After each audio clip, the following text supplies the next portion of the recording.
Hello guys, welcome back to micro classes. हमारी BEd की important questions चल रहे हैं। आज का हमारा जिसमें सब्जेक्ट रहने वाला है मनोविज्ञान साइकोलॉजी। साइकोलॉजी की यह 6th क्लास है। आज का जो हमारा टॉपिक रहेगा वह रहेगा वृद्धि किसे कहते हैं तथा विकास किसे कहते हैं। इन दोनों का अर्थ क्या है, इन दोनों में क्या अंतर है, इसके अलावा विकास के सिद्धांत कौन कौन से होते हैं और वृद्धि तथा विकास को प्रभावित करने वाले कौन कौन से कारक होते हैं, यह सभी हम इस वीडियो में कवर करने वाले हैं। लॉन्ग क्वेश्चन में आपके बीएड एग्जाम में आता है यह प्रश्न, और वृद्धि तथा विकास से संबंधित ये सभी क्वेश्चन ही आपके पेपर में आते हैं। इन सभी को ही हम इस वीडियो में कवर करने वाले हैं। सबसे पहले बात कर लेते हैं आपकी वृद्धि। अभिवृद्धि किसे कहते हैं? वृद्धि कहें आप या अभिवृद्धि कहें, बात आपकी एक ही है। इंग्लिश में इसे ग्रोथ कह देते हैं। वृद्धि से तात्पर्य होता है आपके शारीरिक संरचना में होने वाली बढ़ोतरी। वृद्धि का मतलब आपका इतना ही होता है किसी चीज में बढ़ोतरी हो रही है, बढ़ोतरी को ही हम कहते हैं वृद्धि हो रही है। किसी बालक का हाथ बढ़ रहा है उसे हम कहेंगे बढ़ोतरी हो रही है। आंखों का साइज बढ़ रहा है, पैर का साइज बढ़ रहा है, उसका लंबाई बढ़ रही है, उसकी चौड़ाई बढ़ रही है, उसका भार बढ़ रहा है, इसे हम कहेंगे वृद्धि। वृद्धि का सीधा सा आपका मतलब एक ही होता है, बढ़ोतरी। बालक के शारीरिक रूप, रंग, आकार, ऊंचाई, लंबाई, शरीर के आंतरिक जो अंग हैं उनमें, शरीर के जो बाहरी अंग हैं उनमें वृद्धि होना, उनके भार में वृद्धि होना, उनके आयतन में वृद्धि होना, मतलब किसी भी चीज में बढ़ोतरी होना आपकी वृद्धि या अभिवृद्धि कहलाएगा। देखते हैं यहाँ पे क्या लिखा हुआ है। किसी बालक के शरीर में गर्भाशय से ही बहुत से परिवर्तन होने शुरू हो जाते हैं। जब बालक पेट में होता है तभी से उसके शरीर में बहुत सारे परिवर्तन होने शुरू हो जाते हैं। वह छोटे से बड़ा होना शुरू कर देता है उसी टाइम से। इन परिवर्तनों को ही हम वृद्धि तथा विकास कहते हैं।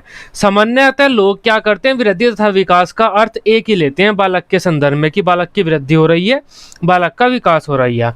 सामान्यतः लोग एक ही अर्थ लेते हैं, परंतु ध्यान से देखने पर और सूक्ष्मता से विवेचना करने पर हमें इन दोनों में काफी अंतर दिखाई देता है। वृद्धि अलग होती है, विकास आपका अलग होता है। अगर विकास की बात की जाए तो हम आगे करेंगे, अगर वृद्धि की बात करें तो हम वृद्धि से तात्पर्य मानव के शारीरिक अंगों के आकार तथा भार में होने वाली बढ़ोतरी से होता है। यही बात मैंने आपको बताई थी। जो शारीरिक अंग हैं, शारीरिक रूप, उसके आकार में, भार में, लंबाई में, चौड़ाई में होने वाली जो बढ़ोतरी है उसे हम वृद्धि कहेंगे। यह बालक अभी इतना बड़ा था, अब इतना बड़ा हो गया, इसे हम कहेंगे इस बालक की वृद्धि। वृद्धि बालक की ऐसे चल रही है, इसे हम वृद्धि कहेंगे। ठीक इसी प्रकार इसकी टांग इतनी बड़ी थी, अब देखो कितनी बड़ी हो गई, ये इसकी वृद्धि हुई। मानव के शरीर में बाह्य या फिर बाह्य, कुछ भी कहें आप, मानव के शरीर में बाह्य तथा आंतरिक अंग होते हैं। बाह्य अंगों में आपका हाथ, पैर, सिर आदि आते हैं, लेकिन आंतरिक अंगों में आपका फेफड़ा, यकृत, लीवर, कंकाल, आपकी हड्डियां जो हो गई, आपका गुर्दा हो गया, मतलब ये सारी चीजें आपकी आंतरिक अंगों में आती हैं। मनुष्य में आंतरिक तथा बाह्य अंगों में बढ़ोतरी होती रहती है। यह बढ़ोतरी परिपक्वता तक होती है, जब तक बच्चे परिपक्व नहीं हो जाते, मतलब 18 साल की उम्र को प्राप्त नहीं कर लेते। 18 से 20 के बीच में बच्चे परिपक्व हो जाते हैं। यही बढ़ोतरी, जो बच्चों की बढ़ोतरी होती रहती है 18 साल की उम्र तक, परिपक्व होने तक, उसे ही हम अभिवृद्धि कहते हैं। और जो अभिवृद्धि है आपके निषेचन से शुरू होती है, जब से एग प्लस स्पर्म मिलते हैं। यह आपका एग हुआ, ये आपका स्पर्म हुआ, एग प्लस स्पर्म मिलेंगे, उसके बाद से आपकी वृद्धि शुरू हो जाती है और तब तक चलती है जब तक आप परिपक्वता को प्राप्त नहीं कर लेते, अर्थात 18 वर्ष की आयु प्राप्त नहीं कर लेते। वृद्धि की हमने बात की। वृद्धि क्या होती है? हम बढ़ रहे हैं, हमारा शारीरिक अंग, कोई भी शारीरिक रूप, हमारा लंबाई, चौड़ाई, ऊंचाई, भार, आयतन, क्षेत्रफल, हमारा कुछ भी चीज बढ़ रही है, किसी भी चीज में बढ़ोतरी हो रही है, उसे हम कहेंगे वृद्धि। ठीक बात है। अब बात कर लेते हैं विकास किसे कहते हैं। अगर वृद्धि बढ़ोतरी होता है तो विकास क्या होता है? वृद्धि का मतलब तो हुआ बढ़ोतरी। अगर किसी बालक का हाथ बढ़ रहा है उसे हम वृद्धि कहेंगे, लेकिन अगर किसी बालक का हाथ बढ़ता ही चला जाए, इतना मोटा हो जाए, इसका हाथ इतना मोटा हो जाए, उसे भी तो हम वृद्धि कहेंगे ना, क्योंकि बढ़ तो रहा है वह भी। अब वृद्धि तो हुआ बढ़ोतरी, अब वह नियम से हो रही है चाहे बिना नियम के हो रही है, उससे हमें मतलब नहीं है। किसी बालक की टांगे ज्यादा लंबी हो जाती हैं, पेट इतना सा रह जाता है। अब टांगों में ज्यादा वृद्धि हो गई, पेट में कम वृद्धि हुई। वृद्धि का मतलब तो सिर्फ बढ़ोतरी है, लेकिन विकास क्या होता है? विकास शब्द परिवर्तन का प्रतीक होता है। परिवर्तन कैसा परिवर्तन? सुव्यवस्थित परिवर्तन किसी बालक में, कि बालक पहले ऐसे बैठेगा, फिर ऐसे चलेगा, फिर ऐसे होगा, फिर ऐसे उसका चलना फिरना शुरू हो जाएगा। पहले टांग इतनी लंबी होंगी, फिर इतनी लंबी, फिर इतनी लंबी, फिर इतनी लंबी। जो नियम है, जो व्यवस्था है, सुव्यवस्थित जो हमारी वृद्धि होगी शारीरिक रूप रंग में, और शरीर में नहीं, अनेक परिप्रेक्ष्य होते हैं विकास के, जो हमारे शरीर के काफ़ी सारे परिप्रेक्ष्य होते हैं, काफ़ी सारे पक्ष होते हैं। शरीर हो गया हमारा, लंबाई चौड़ाई भार आयतन हमारे शारीरिक अंग आ जाते हैं उसमें। मस्तिष्क हो गया, हमारी बुद्धि कितनी है, हमारी चतुराई कितनी है, हम डिसीजन कैसे ले रहे हैं, वह भी आता है। संवेगात्मक, हम गुस्सा कितनी जल्दी करते हैं, या फिर हम कितनी जल्दी रो पड़ते हैं, कितनी जल्दी हम हंस पड़ते हैं। तो हमारे शरीर के जितने भी सारे परिप्रेक्ष्य होते हैं, उन सभी परिप्रेक्ष्य में होने वाला एक सुव्यवस्थित परिवर्तन ही विकास कहलाएगा, न तो उससे कम न उससे ज़्यादा। अगर उससे कम होगा तो हम उसे कह देंगे कि विकास इसका अच्छा नहीं हुआ, और उससे ज़्यादा तो विकास होता ही नहीं, क्योंकि किसी किसी बालक का विकास अच्छा होता है, उसे विकास अच्छा बोलते हैं हम, ज़्यादा नहीं बोलते। ज़्यादा कुछ चीज़ होगी उसे तो हम वृद्धि बोल देंगे। अब वृद्धि क्या होता है? वृद्धि आपका होता है बालक के जो शारीरिक रूप रंग है, शारीरिक आयतन, क्षेत्रफल, भार, लंबाई चौड़ाई है, उसमें अगर जो बढ़ोतरी होगी उसे हम वृद्धि कह देंगे। लेकिन शारीरिक रूप रंग में एक निश्चित नियमित नियम के अनुसार सुव्यवस्थित वृद्धि जो होगी उसे विकास कहते हैं। और विकास सिर्फ शारीरिक रूप रंग में नहीं होता, विकास आपका मानसिक भी होता है, सामाजिक भी होता है, चारित्रिक भी होता है, नैतिक भी होता है। मतलब विकास में आपका सब परिप्रेक्ष्य, सब पक्ष आ जाते हैं जो भी आपको प्रभावित करते हैं, या भी जो भी व्यक्ति आप में देखना चाहते हैं। यह हो जाता है आपका वृद्धि तथा विकास। वृद्धि क्या करते हैं? वृद्धि विकास का ही एक हिस्सा होती है। क्यों? क्योंकि विकास में तो काफ़ी सारे आ जाते हैं, शारीरिक, मानसिक, बौद्धिक, चारित्रिक, नैतिक, सामाजिक, आपका संवेगात्मक, काफ़ी सारे क्षेत्र आ जाते हैं विकास में। लेकिन वृद्धि में क्या आता है? सिर्फ एक ही आता है, शारीरिक। तब वृद्धि क्या हुआ? विकास का एक पक्ष हुआ। वृद्धि में जहाँ सिर्फ शारीरिक अंगों में बढ़ोतरी होती है, वहीं विकास में शारीरिक अंगों में निश्चित तथा सुव्यवस्थित बढ़ोतरी के साथ साथ उसकी कार्य कुशलता में बढ़ोतरी होती है। वृद्धि में तो हाथ बढ़ता रहे, उसे हम वृद्धि कह लेंगे। लेकिन विकास में क्या होगा? निश्चित तथा सुव्यवस्थित बढ़ोतरी होगी और उसकी कार्य कुशलता में बढ़ोतरी होगी। वह हाथ काम भी करना सीखेगा। यह हाथ कितना काम करता था, 10 साल बाद यही हाथ ज़्यादा काम करने लगेगा। अगर इस हाथ में बढ़ोतरी तो हो जाए लेकिन काम पूरा न करे तो भी हम उसे विकास नहीं कहते, उसे हम बढ़ोतरी कहते हैं, वृद्धि कहते हैं। कि इसके हाथ में वृद्धि तो हो गई लेकिन विकास नहीं हुआ इसका, यह हाथ पूरा काम नहीं करता। विकास में क्या होगा? सुव्यवस्थित वृद्धि होगी और कार्यकुशलता में भी परिवर्तन आएगा, मतलब कार्यकुशलता भी बढ़ेगी उस अंग की। विकास के अंतर्गत बहुत से पक्ष आते हैं, शारीरिक, मानसिक, सामाजिक, नैतिक, आपका सांस्कृतिक, भाषाई, संवेगात्मक आदि को सम्मिलित किया जाता है। वहीं सिर्फ वृद्धि में आपका शारीरिक विकास ही आता है। खाली शरीर में बढ़ोतरी होती है, हमारी बुद्धि में बढ़ोतरी को हम नाप नहीं सकते कि 1 किलो बढ़ोतरी हुई या 2 किलो हमारी बुद्धि हो गई। हमारा सामाजिकता कितनी है, हम कितने सामाजिक हैं, उसे भी हम नाप या तोल नहीं सकते। इस वजह से हम कह सकते हैं जो हमारी बढ़ोतरी है वह वृद्धि होती है, और सब कुछ सभी पक्षों में हमारे जो परिवर्तन होगा उसे हम विकास कहेंगे। फ्रैंक ने कहा, एक डेफिनेशन दी है, अभिवृद्धि से तात्पर्य कोशिकाओं में होने वाली वृद्धि से होता है। कोशिकाओं से मतलब हमारा शरीर होता है, क्योंकि हमारा शरीर कोशिकाओं से बनता है, जैसे लंबाई, भार आदि। जबकि विकास से तात्पर्य प्राणी में होने वाले संपूर्ण परिवर्तनों से होता है।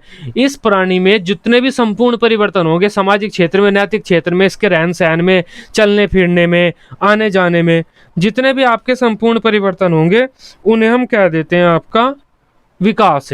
यह आपका विकास हुआ, यह वृद्धि हुई। अब इन दोनों में अंतर देख लेते हैं। मोस्ट इंपोर्टेंट क्वेश्चन आपका शॉर्ट रूप में आता है। यह शॉर्ट क्वेश्चन आपका होता है, वृद्धि तथा विकास में क्या अंतर होता है। सबसे पहली पॉइंट देख लेते हैं। वृद्धि विकास का एक चरण होती है, जबकि विकास व्यापक होता है। ठीक बात है, विकास तो व्यापक होता है। विकास को मैं बता चुका हूँ, शारीरिक, मानसिक, संवेगात्मक, आपका रुचियाँ सब कुछ आ जाती हैं विकास में। कितना आप निर्भरता से आत्मनिर्भरता की ओर आ रहे हैं। विकास क्या होता है? डिपेंडेंसी से इंडिपेंडेंसी को बोलते हैं, निर्भरता से आत्मनिर्भरता का। बचपन में आप दूसरों पर निर्भर होते हैं, यहाँ तक भी आप दूसरों पर ही निर्भर होते हैं। तब निर्भरता से यहाँ पर आप आत्मनिर्भर हो जाते हैं, खुद के डिसीजन लेते हैं, सारे काम खुद करते हैं। इसे बोलते हैं हम विकास। वृद्धि किसे बोलेंगे हम? वृद्धि सिर्फ बढ़ोतरी को बोलेंगे। विकास किसे बोलेंगे? निर्भरता से आत्मनिर्भरता को बोलेंगे। वृद्धि किसे बोलेंगे? सिर्फ आपकी बढ़ोतरी को बोलेंगे। वृद्धि एक समय बाद रुक जाती है परिपक्व होने पर, जबकि विकास संपूर्ण जीवन भर चलता रहता है। वृद्धि यहाँ पर आपकी आके रुक गई। यह लड़की 20 साल प्लस हो गई, ग्रेजुएशन करने लगी, बीए वगैरह करने लगी, या बीएससी जो भी कर रही है, लेकिन यहाँ से यहाँ तक इसकी वृद्धि चली, क्योंकि लंबाई, चौड़ाई, भार, आयतन, क्षेत्रफल, सब चीज में वृद्धि हुई, सब चीज में बढ़ोतरी, उसे हम कहेंगे वृद्धि। लेकिन विकास जीवन भर चलता है, जिसे हम बोलते थे वोम टू टोम्ब, यानी कि कोख से लेकर आपकी मरने तक चलता है विकास। वोम टू टोम, वोम मतलब कोख और टोम मतलब आपकी जब तक समाधि नहीं बन जाती। पैदा होने से लेकर समाधि बनने तक विकास चलता है। कैसे चलता है विकास? क्या होता है आपका? मानसिक होता है। मानसिक विकास, यह लड़की 50 साल की उम्र में भी नई नई चीज़ें सीख सकती है दिमाग में कि यह काम ऐसे होता है, वह काम ऐसे होता है। विकास तो 50 साल की उम्र में चल रहा है। अब आप कहेंगे शारीरिक विकास कैसे चलेगा? शारीरिक विकास भी आपका 18 साल की उम्र में पूरा नहीं होता, वृद्धि पूरी होती है। शारीरिक विकास आप मान लेते हैं 30 साल की उम्र में आपने तैरना सीख लिया, स्विमिंग सीख लिया आपने, क्या वह आपका शारीरिक विकास नहीं हुआ? शरीर में आपने एक और स्किल सीख ली। फिर आपने डांस करना सीख लिया।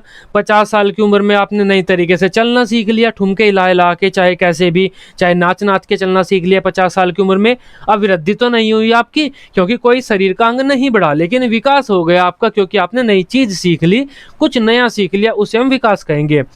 थर्ड पॉइंट है, वृद्धि सिर्फ आकार में परिवर्तन होता है, लेकिन विकास क्या होता है? आकार के साथ साथ गुण व कुशलता में भी परिवर्तन होगा। अगर इस बालक का आकार बढ़ता चला गया, लेकिन इसकी हरकतें ऐसी ही रही बच्चों वाली, चुपचाप बैठ के खाना मांगना, खाना भी मम्मी खिलाएगी, तब उसे हम विकास नहीं कहेंगे, वृद्धि ही कहेंगे। वृद्धि क्या होगी? सिर्फ बढ़ोतरी। विकास क्या होगा? बढ़ोतरी तो होगी, पर उस कार्य कुशलता में भी परिवर्तन आएगी। उस बच्चे के गुण भी काफ़ी सारे सुधार होंगे, वह बच्चा काफ़ी सारे गुण सीखेगा। इसके अलावा काफ़ी सारे काम सीखेगा बड़ा होने के बाद। अगर वह काम नहीं सीख रहा या उसके गुणों में वृद्धि नहीं हो रही, तब उसे हम कहेंगे वृद्धि, अभिवृद्धि खाली। चौथा पॉइंट है, वृद्धि मात्रात्मक संरचनात्मक होती है, लेकिन जैसे लंबाई, भार, चौड़ाई, भार है ये आपका, लंबाई, भार, ऊंचाई, चौड़ाई आदि। लेकिन विकास क्या होता है?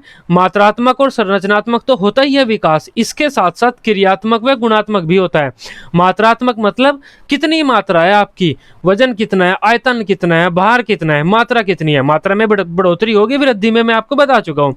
संरचना, संरचना मतलब शारीरिक संरचना आपकी कैसी है, इस चीज में वृद्धि होगी या परिवर्तन होगा, उसे हम कह देंगे वृद्धि, जैसे लंबाई, भार, ऊंचाई, आकार आदि। लेकिन विकास क्या होगा? यह सब तो होगा विकास में, शारीरिक संरचना में भी होगा, आपका भार में भी बढ़ोतरी होगी, सब कुछ होगा, लेकिन क्रियात्मक व गुणात्मक भी होगा। आपकी क्रियाओं में भी सुधार आएगा। 10 क्रियाएं आप करते थे यहाँ पर, रोना, धोना, नहाना, कूदना, जो भी बच्चे आप करते थे छोटे टाइम पर, खेलना, लेकिन यहाँ पर आप 2000 क्रियाएं कर सकते हैं, नए नए काम कर सकते हैं, इसे हम विकास कहेंगे। क्रियाओं में आपकी बढ़ोतरी हुई, क्रियाएं गुणात्मक, आपके गुणों में भी बढ़ोतरी हुई। यहाँ पर आप हल्की सी चोट लग जाए रो पड़ते थे, यहाँ पर हल्की सी चोट लग जाए आप, कोई दिक्कत नहीं है, इतना तो चलता रहता है। आपके गुणों में भी बढ़ोतरी हुई। वृद्धि में तो सिर्फ आपकी आकार में बढ़ोतरी हुई और संरचना में बढ़ोतरी हुई, मात्रा में बढ़ोतरी हुई, लेकिन विकास में आपकी इन दोनों में तो हुई ही हुई, साथ साथ आपकी क्रियाओं में और गुणों में भी बढ़ोतरी हुई। नेक्स्ट बात कर लेते हैं, पॉइंट हमारा रहता है, विकास के अंतर्गत बहुत से पक्ष आ जाते हैं, जबकि वृद्धि के अंतर्गत एक ही पक्ष आता है, यह मैं आपको बता चुका हूं। छठा पॉइंट है, वृद्धि को नापा व तोला जा सकता है, जबकि विकास को माप या तोल नहीं सकते। अब देखो, वृद्धि को तो हम माप सकते हैं, यह बालक इतनी ऊंचाई है, इतनी लंबाई, इतनी चौड़ाई, इतना भार है, यहाँ पर आने के बाद इसकी लंबाई, चौड़ाई, भार, ऊंचाई इतनी हो गई। वृद्धि को तो हम माप सकते हैं। अब विकास को कैसे मापेंगे? विकास क्या होता है? इस बालक के जो शारीरिक काम है वह कितने आते हैं, इसे शारीरिक गतिविधियां कितनी करता है यह, या फिर शारीरिक रूप से कितना सक्षम है, इसे हम माप नहीं सकते। यह बालक कितना इंटेलिजेंट है, कितना दिमाग है इसमें, कितनी सामाजिकता है इसमें, कितनी नैतिकता आ गई है इसमें, कितना इसका भाषिक विकास हो गया, उसे हम माप तोल नहीं सकते, उसे कहेंगे विकास है। वृद्धि को तो हम माप तोल सकते हैं, लेकिन विकास को नहीं माप तोल सकते हम। सातवां पॉइंट है, वृद्धि की कोई निश्चित क्रम व दिशा नहीं होती, बल्कि विकास की निश्चित क्रम व दिशा होती है। यह आपकी वृद्धि है, क्योंकि बढ़ोतरी हो रही है, इसे हम वृद्धि कह देंगे। लेकिन मैंने आपसे कहा था, अगर यह हाथ ज़्यादा लंबा हो जाए, या इस बालक की यह पैर ज़्यादा मोटा हो जाए, या फिर हल्का सा उस तरफ को मुड़ जाए, लंगड़ा कर चलने लगे यह बालक, तब भी हम कहेंगे कि वृद्धि तो हो रही है बालक में, लेकिन विकास नहीं हो रहा। विकास तो आपका सुव्यवस्थित होगा, निर्धारित। वृद्धि क्या होगी आपकी?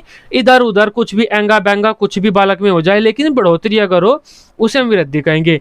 वृद्धि की तो कोई निश्चित क्रम व दिशा नहीं होती कि इतना ही होगी, ऐसे ही होगी। ज़्यादा भी हो सकती है, कम भी हो सकती है, लेकिन विकास की निश्चित क्रम व दिशा होती है, मतलब विकास सुव्यवस्थित होता है।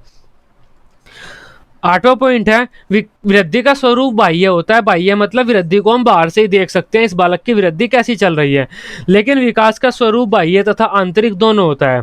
अगर किसी बालक के बाह्य रंग रूप, भार, आयतन, क्षेत्रफल आदि में बढ़ोतरी हो रही है, उसे तो हम वृद्धि कह देंगे, साथ ही साथ विकास भी कह सकते हैं उसे। अगर ठीक ठाक हो रही है उसे हम विकास भी कह देंगे। इस वजह से हम कह सकते हैं जैसे शारीरिक विकास अगर हो गया, शारीरिक विकास को हम क्या कह सकते हैं, वृद्धि भी हो रही है, विकास भी हो रही है। लेकिन मानसिक विकास आंतरिक होता है, इसे हम देख नहीं सकते। चारित्रिक विकास आपका आंतरिक होता है, इसे भी हम नहीं देख सकते। नैतिक विकास भी आपका आंतरिक होता है, इसे भी हम नहीं देख सकते। वृद्धि तो आपकी बाहर से होगी, हम देख लेंगे, लेकिन विकास को हम नहीं देख सकते। सिर्फ शारीरिक विकास को देख लेंगे, बाकी के विकास को हम बाहर से नहीं देख सकते। 9वां पॉइंट देख लेते हैं। वृद्धि का अवलोकन प्रत्यक्ष रूप से किया जा सकता है, जबकि विकास का अवलोकन प्रत्यक्ष रूप से नहीं किया जा सकता। अब विकास का अवलोकन न तो प्रत्यक्ष रूप से किया जा सकता है और न ही विकास को हम प्रत्यक्ष रूप से माप सकते हैं, कुछ भी नहीं कर सकते विकास का। वृद्धि का तो अवलोकन हम प्रत्यक्ष रूप से मतलब क्या कहते हैं, प्रत्यक्ष होता है आपका सीधा सीधा। इस बालक की वृद्धि कैसी चल रही है हम इसे देखेंगे, एक बार हम इसे देखेंगे, हाथ पैर रंग रूप इसके सब कुछ ठीक ठाक है, लंबाई चौड़ाई ठीक है भाई, इस बालक की वृद्धि ठीक है, हमने देखकर पता लगा लिया। लेकिन हम विकास को देखना है, हमें विकास कैसा चल रहा है, इस बच्चे का भाषिक विकास कैसा चल रहा है, हम इसे देखकर नहीं पता लगा सकते। हम क्या करेंगे, जब यह बात करेगा तो इसकी बातें सुनेंगे, इसकी बातों के आधार पर हम इसके भाषिक विकास का पता लगाएंगे। यहाँ पर हमने क्या किया, जो मेन प्रत्यक्ष चीज है इसकी बातें देखी हमने, इसे नहीं देखा, हम अप्रत्यक्ष रूप से देखते हैं। अब इस बालक का नैतिक विकास कितना हुआ है, कैसे देखेंगे हम इस बालक की हरकतें देखेंगे कि समाज में जाकर इसकी कैसे हरकतें कर रहा है, चोरी कर रहा है, बड़ों का सम्मान कर रहा है, क्या कर रहा है। उन हरकतों के आधार पर हम कल्पना करेंगे कि इस बालक का नैतिक विकास कैसे हुआ। तब वृद्धि को तो हम सीधा सीधा प्रत्यक्ष रूप से देखकर पता लगा सकते हैं, लेकिन विकास को प्रत्यक्ष रूप से सीधा सीधा देखकर नहीं पता लगा सकते हम विकास कैसा हो रहा है इस बालक का। हमें क्या करना होता है, अप्रत्यक्ष रूप से दूसरी चीजों को देखना होता है और उन चीजों के द्वारा हम अंदाजा लगाते हैं बालक का विकास कैसा हो रहा है। 10वां और लास्ट पॉइंट आज का हमारा हो जाता है, वृद्धि में कार्यकुशलता से कोई संबंध नहीं होता, लेकिन विकास का होता है। किसी बालक की लंबाई चौड़ाई में वृद्धि हो रही है, बढ़ोतरी हो रही है, वह वृद्धि हो गई हमारी, चाहे उस पर काम करना आ रहा हो या नहीं। लेकिन विकास में क्या होगा, वृद्धि के साथ साथ उस अंग का कार्यकुशलता में भी बढ़ोतरी होनी चाहिए। किसी बालक की बुद्धि तो बढ़ गई, मतलब यहाँ पर इसकी बुद्धि देखो कितनी छोटी सी है, लेकिन यहाँ पर इसकी कितनी बड़ी बुद्धि हो गई, लेकिन यह बुद्धि कार्यकुशलता नहीं दिखा रही। तब भी बालक कितने काम कर सकता था, रोना धोना, और यहाँ पर भी रोना धोना कर रहा है, यह तो आपकी वृद्धि हो गई। लेकिन यहाँ पर इसके कार्यों में परिवर्तन है, उसे हम विकास कहते हैं। 10 पॉइंट आपके हो गए, वृद्धि तथा विकास में काफी रहते हैं आपके पेपर में। अब बात कर लेते हैं विकास को प्रभावित करने वाले कौन कौन से कारक होते हैं। वृद्धि तो हमारा छोटा तत्व हो जाता है और वृद्धि विकास में ही आता है, क्योंकि हम शारीरिक विकास को ही वृद्धि कह देते हैं कुछ हद तक। इस वजह से हम बस विकास ही आगे लेकर चलते हैं, वृद्धि को नहीं लेकर चलते, वृद्धि को पीछे छोड़ देते हैं। अब कौन कौन से कारक हैं जो आपके वृद्धि तथा विकास में परिवर्तन करते हैं या फिर उसको प्रभावित करते हैं। लॉन्ग क्वेश्चन के रूप में मोस्ट इंपोर्टेंट क्वेश्चन हो जाता है आपके पेपर में। अब बात कर लेते हैं आपके कारकों की। हमारा आज का सबसे पहला घटक है अनुवांशिकता, वंशानुक्रम, हेरिडिटी। मतलब जो गुण आपको आपकी मम्मी पापा से मिले हैं वंशानुक्रम के रूप में, अनुवांशिकता के रूप में, वे गुण आपकी वृद्धि व विकास को प्रभावित करते हैं। मान लीजिए किसी की मम्मी इतनी बड़ी और किसी के पापा इतने बड़े, तब ऐसा नहीं हो सकता कि वह बच्चा इतना बड़ा हो जाए। अब वह बच्चा चाहे कितनी दवाई वगैरह खाए, ज़्यादा से ज़्यादा यहाँ तक पहुँच सकता है, इतना बड़ा तो कभी नहीं हो सकता। अगर वह चाहता है पूरी हाइट मुझे मिल जाए, पूरी हाइट उसे एक लंबे बच्चे वाली हाइट नहीं मिलेगी। क्यों नहीं मिलेगी? क्योंकि अनुवांशिकता वंशानुक्रम से उसे ऐसे ही गुण प्राप्त हुए हैं। अब अगर किसी की मम्मी इतनी लंबी है, किसी का पापा इससे भी ज़्यादा लंबा है, तो ऐसा नहीं हो सकता कि वह बच्चा इतना सा ही रह जाए जब तक उसे कोई बीमारी वगैरह न हो या उसे कोई बाह्य कारक प्रभावित न करे, समाज उसे बिल्कुल ही खाना न दे या बिल्कुल ही उसे रहने कुछ न मिले, तब तो हो सकता है। लेकिन सामान्य स्थितियों में वह अपने मम्मी पापा जितनी हाइट को प्राप्त करेगा, जितने में उसकी मम्मी होशियार, जितना उसके पापा होशियार, उतने ही वह बच्चा भी होशियार होगा, क्योंकि वह उन्हीं से पैदा हुआ है, कहीं बाहर से नहीं टपका।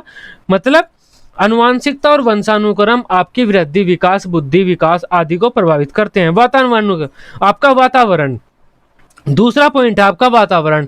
वातावरण में आपका आ जाता है आपका रहन सहन, खान पान, आपका समाज, संस्कृति, क्या क्या चीजें आपको मिलती है, कैसा माहौल आपको मिलता है। मान लीजिए आप कहाँ पर रह रहे हैं, आप एक ऐसी जगह रह रहे हैं, ये आपका वर्ल्ड का मैप है, इसे आप संसार का नक्शा समझो। आप यहाँ पर रह रहे हैं नॉर्थ ध्रुव के पास है, उत्तरी ध्रुव के पास, यहाँ पर तो सारा दिन बर्फ पड़ती है ना। आपका वातावरण कैसा हुआ, बर्फीला हुआ, तब आप कि जो वृद्धि तथा विकास होगा वह इस वातावरण के तहत ही होगा। रंग आपका ज़्यादा साफ होगा, बाल आपके काले न होकर हल्के से ब्राउन हो जाएंगे, रेडिश हो जाएंगे हल्के से। क्यों? क्योंकि उस जगह का माहौल ऐसा ही है, आपके शरीर को उसी तरह से ढलना पड़ेगा। लेकिन अगर आप यहाँ पर इक्वेटर पर रहते हो, साउथ अफ्रीका में, दक्षिण अफ्रीका वाले क्षेत्र में, यहाँ पर क्या होगा, आप ऐसे ऐसे पैदा होंगे नहीं हुए तो आप ऐसे ऐसे हो जाएंगे। क्यों हो जाएंगे? धूप ज़्यादा पड़ती है। आपके शरीर को उस धूप से बचने के लिए अपने रंग को डार्क करना पड़ता है, जिससे आप धूप से बच जाएं, नहीं तो आपकी स्किन सूख जाएगी, काफ़ी सारी बीमारियां हो जाएंगी। बाल आपके काफ़ी मोटे होंगे, काफ़ी डार्क ब्लैक कलर के होंगे। क्यों होंगे? जिससे आपकी बुद्धि को, आपके दिमाग को धूप से बचाया जा सके। आपके वातावरण का काफ़ी फर्क पड़ता है। बुद्धि, अब आपके पास कितनी बुद्धि है, यह चीज भी आपके वृद्धि तथा विकास को प्रभावित करती है। अगर कोई छोटा बच्चा है, वह तेज दिमाग का है, अगर तेज दिमाग का है तो वह जल्दी चलने लगेगा, जल्दी बोलने लगेगा, जल्दी ही सारे काम करना सीख जाएगा, जल्दी जल्दी उसका शारीरिक विकास हो जाएगा, मानसिक विकास भी हो जाएगा।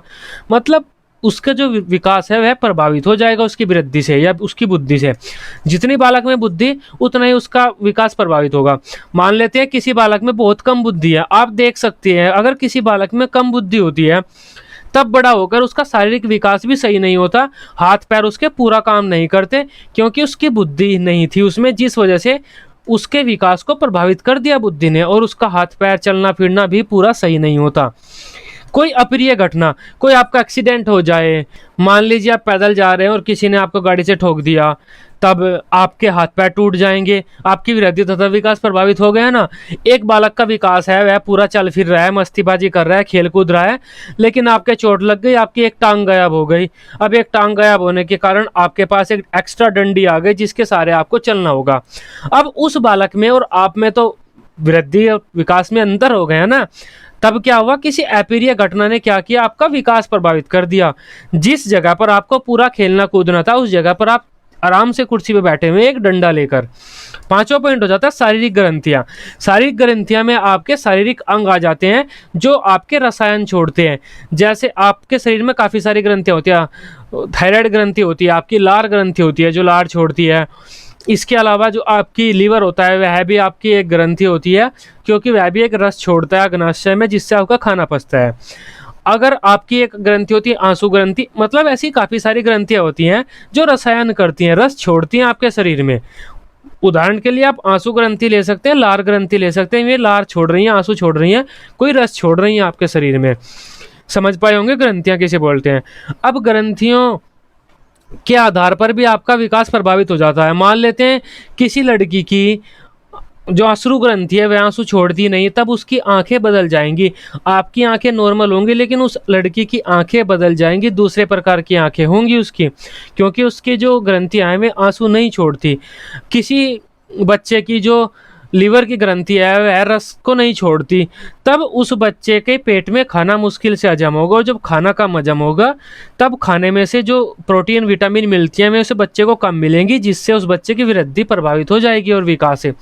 अगर बच्चे का जो लार है, सलाइवा है, लार ग्रंथि है, वह लार छोड़ना बंद कर दे, उस बच्चे की आवाज़ में फ़र्क पड़ जाएगा, क्योंकि उसका जो माउथ है, मुख है, मुँह है, वह सूखा रहेगा, बिल्कुल गला सूखा रहेगा उसका, तो बोलने का जो चीज़ें हैं उसकी बदल जाएंगी में, उसका विकास प्रभावित हो जाएगा। लिंग के द्वारा भी काफ़ी सारे अंतर देखने को मिलते हैं हमें वृद्धि तथा विकास में। जहाँ लड़कियों का विकास आपका जल्दी होता है, लड़कों का विकास आपका कम होता है। यहीं पर देख लीजिए आप, ये आपकी लड़की है, ये आपका लड़का है।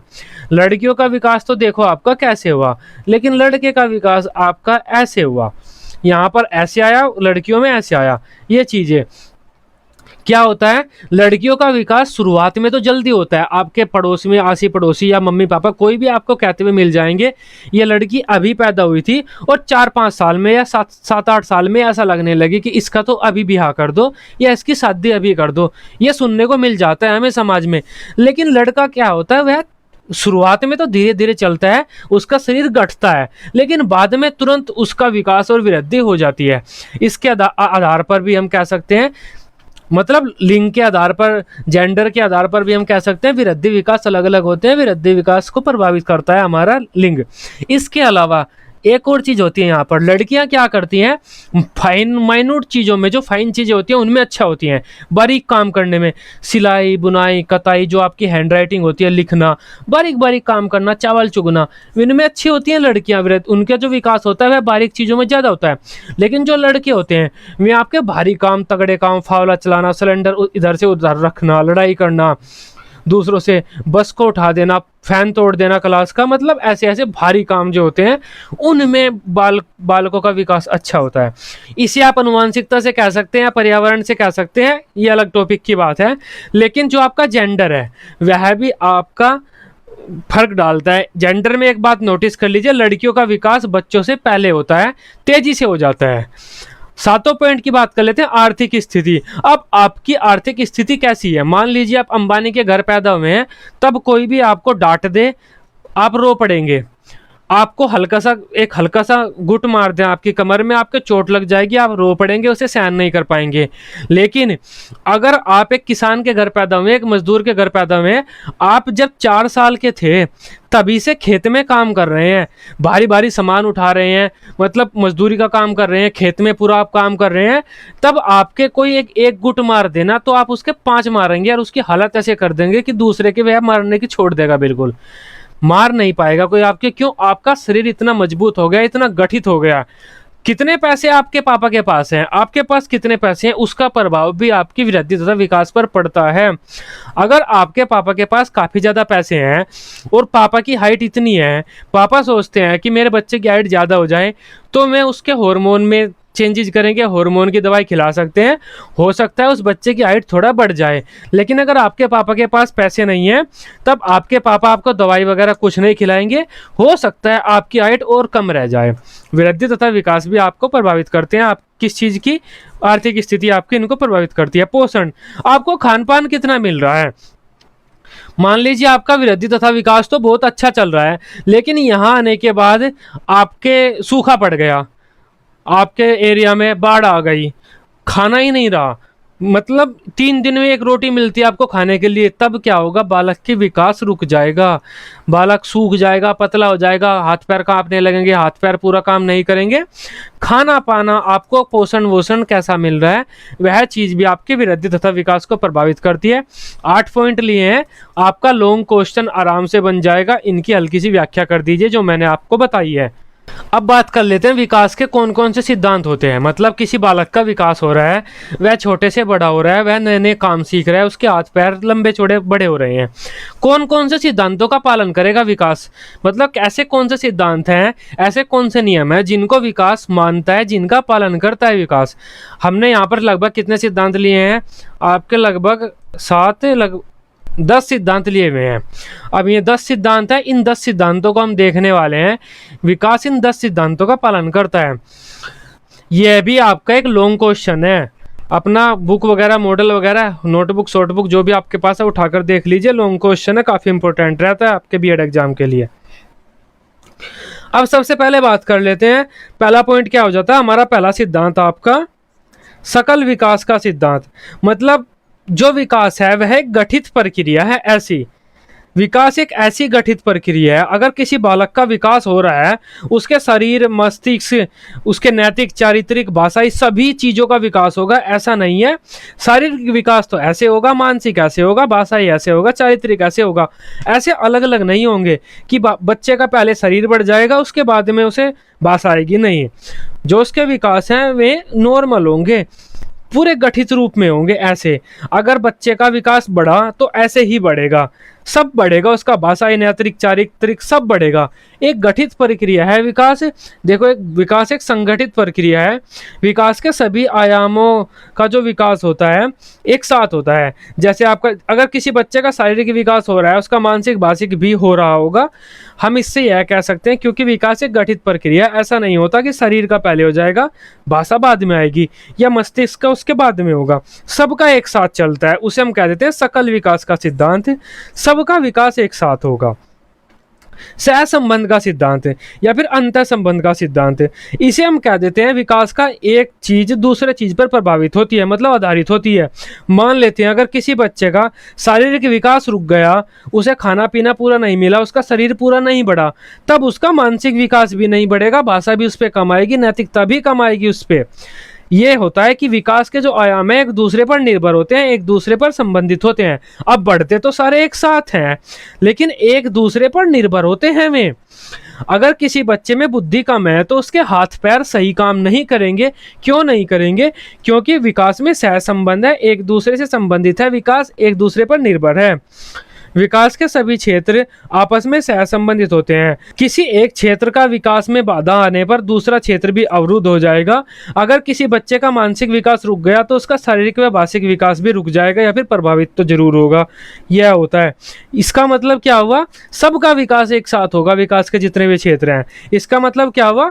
विकास के क्षेत्र एक दूसरे पर निर्भर हैं। अगर एक क्षेत्र में दिक्कत आई तो दूसरे क्षेत्र में भी दिक्कत आएगी ही आएगी। समान प्रतिमान का सिद्धांत, इसका मतलब है एक जैसे लोगों में या एक जैसी प्रजाति में विकास में समानता देखने को मिलती है। जैसे अगर हम बात करें, अगर शेर है, शेर का विकास उसकी तरह का होगा, गीदड़ का विकास उसकी तरह का होगा, बंदर का विकास उसकी तरह का होगा, इंसान का विकास उसकी तरह का होगा। इसके अलावा जो आपके अफ्रीकी व्यक्ति हैं उनका विकास उनकी तरह का होगा, जो अमेरिकी हैं उनका विकास उनकी तरह का होगा। एक जैसी प्रजाति में एक जैसे विकास देखने को मिलता है। अगर हम बात करें, छोटा शेर जब पैदा होता है, मतलब पैदा होगा तो छोटा ही होगा ना, वह बच्चा जब शेर का पैदा होता है थोड़े टाइम बाद ही वह मतलब रोर करने लगता है, दहाड़ने लगता है शेर की तरह। लेकिन चिड़िया अगर पैदा होती है तो वह शेर की तरह दहाड़ नहीं पाती। क्यों नहीं पाती? क्योंकि समान प्रतिमान का सिद्धांत है, उसका विकास उसकी जैसा, मेरा विकास मेरे जैसे। कोई व्यक्ति देखता है एक चिड़िया का बच्चा पैदा हुआ, एक आपकी बर्ड पैदा हुई, बर्ड पैदा होने के 3 मंथ के बाद वह उड़ने लगी, तब वह सोचता है कि मेरा भी एक बच्चा पैदा होगा और बच्चा पैदा होने के 3 महीने बाद उड़ने लगेगा और मैं भी उसे उड़ता हुआ देखूंगा। तब ऐसा नहीं होगा, क्योंकि समान प्रतिमान का सिद्धांत है। चिड़िया का विकास चिड़िया की तरह का होगा और आपका विकास आपकी तरह का होगा। बात कर लेते हैं व्यक्तिगत विभिन्नता का सिद्धांत। अब देखो, विकास सबका एक तरह का होता है, एक जैसा ही चलता है। समान प्रतिमान ने हमने यही तो पढ़ा। अगर आप व्यक्ति हैं तो आपके विकास में समानता देखने को मिलेगी। पहले आप सभी पैदा होंगे, फिर ऐसे होंगे, ऐसे होंगे, ऐसे होंगे, ऐसे होंगे, ऐसे होंगे, बाद में निपट जाएंगे। ये आपका विकास होगा। समानता देखने को मिलेगी सभी व्यक्ति के विकास में, लेकिन समानता तो है, फिर भी व्यक्तिगत विभिन्नता है। व्यक्तिगत विभिन्नता का मतलब हुआ सबका विकास अलग होता है। अब इतना अलग नहीं होता, कोई बच्चा तो ऐसे चल रहा है, कोई बच्चा पैदा हुआ और फिर चलने लगा, बाद में फिर वह पढ़ना सीख रहा है। नहीं, सबका विकास एक जैसा होगा, लेकिन थोड़ा थोड़ा अलग हो जाएगा। जैसे किसी व्यक्ति की लंबाई थोड़ा पहले बढ़ जाएगी, यहाँ पर उसकी लंबाई जल्दी बढ़ जाती है। किसी की लंबाई पहले थोड़ा लेट बढ़ेगी, बाद में बढ़ जाएगी। कोई पहले बोलना सीख लेगा, कोई बाद में बोलना सीख लेगा। कोई जल्दी लिखना सीख लेता है और हैंड राइटिंग साफ हो जाती है, कोई बाद में लिखना सीखता है, उसकी लेट तक भी हैंड राइटिंग खराब रहती है। कोई तुतलाकर बोलता है, कोई तुतलाकर नहीं बोलता। इस तरह से सभी का विकास एक जैसा तो होगा, लेकिन थोड़े थोड़े अंतर हमें देखने को मिलेंगे। उन अंतरों को हम कह देते हैं व्यक्तिगत विभिन्नताएं हैं भाई विकास में। अब बात कर लेते हैं, नेक्स्ट हमारा रह जाता है निश्चित क्रम का सिद्धांत। विकास का जो क्रम है वह निश्चित होता है। जैसे कोई बच्चा पैदा हुआ तो पहले वह लेटा रहेगा, फिर वह ऐसे चलेगा, फिर वह दीवार वगैरह पकड़ के खड़ा होगा, खड़ा होना सीखेगा, फिर वह स्वतंत्र रूप से चलना सीखेगा और उसके बाद वह अलग अलग तरीके से चलना सीखेगा, कूद कर, नाच कर, एक पैर पर चलना सीखेगा। उसके बाद उसकी ताकत कम होती चली जाएगी और बाद में वह डंडी के सहारे चलना सीखेगा। ये आपका विकास का क्रम है, सभी में यही होगा। हो सकता है किसी में थोड़ा पहले, किसी में थोड़ा बाद में, लेकिन होगा सबके साथ यही। ऐसा नहीं हो सकता कि बालक पहले पैदा हुआ है, फिर उसने कूदना सीख लिया, चलना सीख लिया, बाद में वह इस प्रकार चलेगा आपके घुटने के सहारे। बालक पैदा हुआ, पहले उसने ऐसे लिखने सीख लिए, बाद में वह लिखना सीखेगा, ऐसा नहीं होगा। एक निश्चित क्रम होता है। बालक पैदा होगा, फिर पहले बैठेगा, फिर उठेगा, फिर चलेगा, फिर दौड़ेगा। ऐसा नहीं है कि पहले दौड़ेगा फिर चलेगा। ठीक इसी प्रकार बालक पहले पैदा होगा, लिखना सीखेगा, पहले वह ऐसे घुचड़ू मुचड़ू करके चीज़ें लिखना सीखेगा, फिर वह थोड़ा थोड़ा ऐसे लेटर बनाएगा, उसके बाद वह लेटर बनाना सीखेगा, जो हमारे लेटर होते हैं शब्द। उसके बाद वह अपनी पूरी भाषा को लिखना सीखेगा। यह विकास का क्रम है। ऐसा नहीं है बालक पैदा हुआ पहले तो वह पूरी भाषा को लिख रहा है, पूरे उसने नोवेल लिख दिए, और 5 साल का जब हो गया तब वह आपका लेटर लिखना सीख रहा है। ऐसा नहीं होगा। निश्चित क्रम है। पूर्वानुमान का सिद्धांत, मतलब विकास को देखकर हम उसका अनुमान लगा सकते हैं। अगर कोई बच्चा 5 साल का है और अभी तक इतना ही बड़ा है और घुटनों पर चलता है, तब हम कह सकते हैं उसका विकास अच्छा नहीं हुआ और आगे उसे अपने जीवन में दिक्कत आएगी। क्या किया हमने? विकास को देखकर अनुमान लगा लिया और बच्चे के प्रति भविष्यवाणी कर दी। इसे हम कह देते हैं पूर्वानुमान का सिद्धांत। अगर कोई बच्चा 1 साल का ही है, तब वह अपने पैरों पर चलने लगा और बोलने भी पूरा अच्छा लगा, तब हम अनुमान लगा सकते हैं उस बालक का विकास अच्छा हो रहा है। आने वाले जीवन में वह तरक्की करेगा, वह लिखना पढ़ना बोलना चलना अच्छी तरीके से काफ़ी जल्दी सीख लेगा। विभिन्न गति का सिद्धांत, अब विकास की गति भी अलग अलग होती है। विकास की जो गति है वह एक नहीं होती, अलग अलग होती है।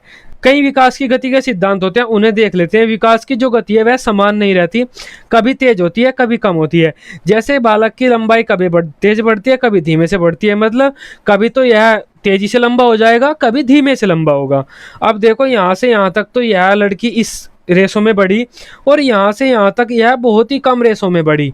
अब बढ़ी तो, लेकिन बहुत कम रेसों में बढ़ी। मतलब यहाँ पर तो लंबाई में तेजी ज़्यादा थी, यहाँ पर लंबाई में तेजी कम है। मतलब विकास की जो गति है वह हमेशा समान नहीं होती, कभी तेज हो जाती है कभी कम हो जाती है। और सभी अंगों की एक जैसी नहीं होती, किसी अंग की कुछ गति होती है, किसी अंग की कुछ गति होती है।